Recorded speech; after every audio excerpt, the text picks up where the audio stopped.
and up for sale today, I've got a 1994 Land Rover Defender 110 5-door station wagon with the 300 TDI turbo diesel and the R380 5-speed manual transmission. Now, if you've watched any of my other videos, you'll see that I mostly sell Land Rover Defenders, and that's because that's what I do. I find these vehicles overseas, I import them, bring them home, and sell them. This one happens to be my personal Defender. I imported this one for myself last year, and due to the coronavirus outbreak, all the new inventory that I do have right now, I can't sell because I can't file the paperwork for it until the offices reopen. So, unfortunately, this is the only vehicle that I can sell right now. Now, what originally drew my eye to this vehicle was that it was Pembroke Gray. Not a lot of vehicles, not a lot of stock Defenders come in this color. Okay, so it was a rare color to begin with. And also, it was not manufactured for civilian use. This was manufactured for the Royal Air Force, and it was a military vehicle to begin with. So it's got a little bit of back history to it, which I thought was cool. And again, I'm a big fan of gray, and as you can see from the bulkhead here, this was originally gray, and it still is pretty close to the same original color. It has been repainted here and there. Has had, you can see this door used to be red.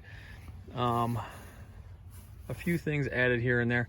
So let me walk you around the vehicle. There's this little military tag there, which is kind of cool. So the only thing I can really fault this vehicle on are the doors. I left the door card off of this one so you can see the inside. I do have the door card for it, but the corner here does need to be welded up. And I'm going to walk you around the vehicle and show you all the blemishes. So the middle doors are actually in pretty poor condition. You'd have to be an absolute wizard with a welder to fix these. They probably need to be replaced. Or you could leave them as is, like I did. Like I said, I imported this for myself like last year and put a couple thousand miles on it, and doesn't really bother me. Now, moving on here to the rear, the tub cappings do have significant rust on them as well, and those could be replaced.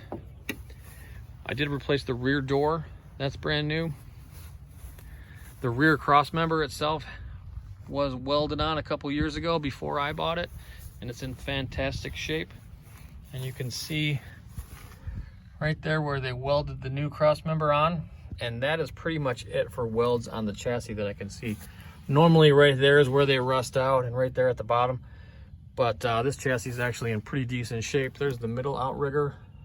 A little bit of mud on it, but it's in great shape.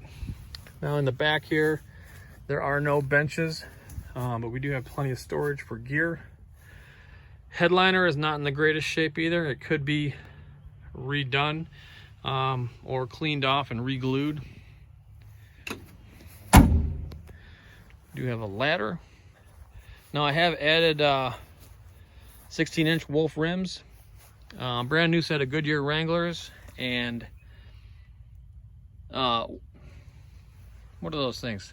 Whatever those are, wheel flanges on all four corners, and that got rid of the gear change clunk right away. Again, middle row door, not in the best shape, but the skins themselves, they're not actually that bad. They could be salvaged maybe. Not a whole lot of corrosion on them where there normally is.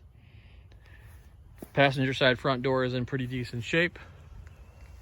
I don't think there's any welding that needs to be done on this door. It just needs to be painted to match the body. Floorboards are in great shape. Those have been repaired with new metal. Inside here we've got an AM/FM stereo, and this is my version of a homemade cubby box, so it is not professional, but it does get the job done. I added some speakers as well. Front seats do need new cushions and covers. The seat backs themselves, though, are in great shape. Driver's seat is a bit worn out as well. Could use a new cushion and cover.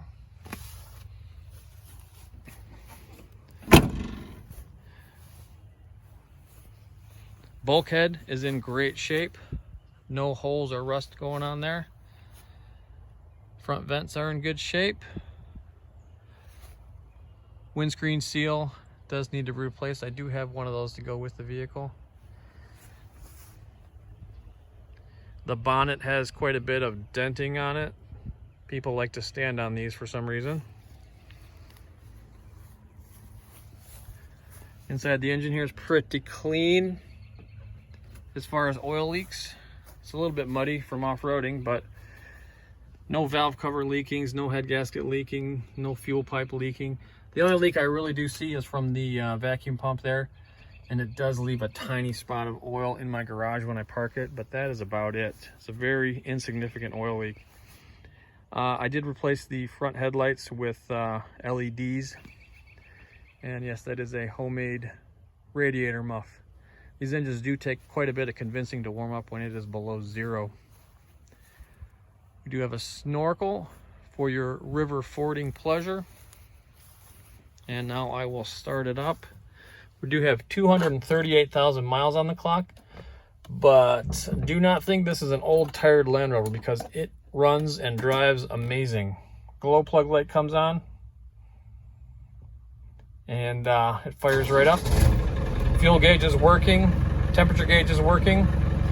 And like I said, I've owned this vehicle since last year, and I've driven 1,000 miles on it, and the only thing that's failed is the clutch master cylinder, and that is it. Super reliable.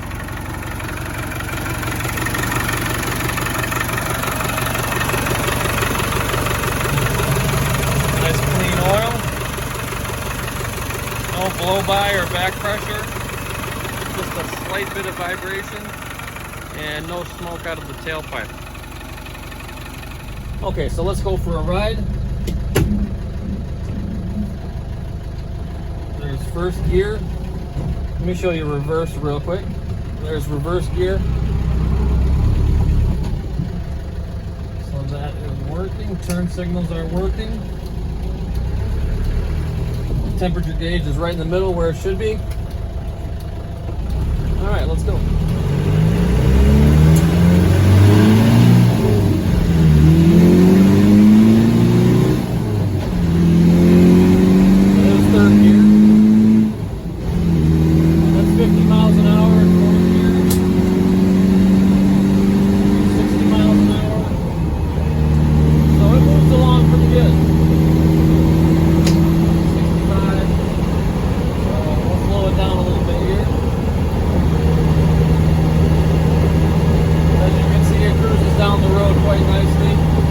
Mud tires are actually pretty quiet. You don't hear a loud tire noise.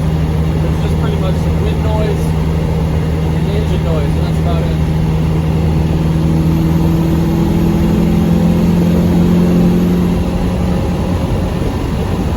So we'll come to a stop up here. I'm going to turn right.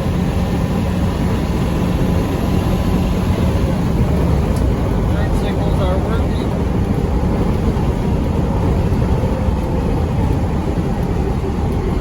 Vibration in the steering wheel, braking nice and straight. And downshift in the second gear, into second gear.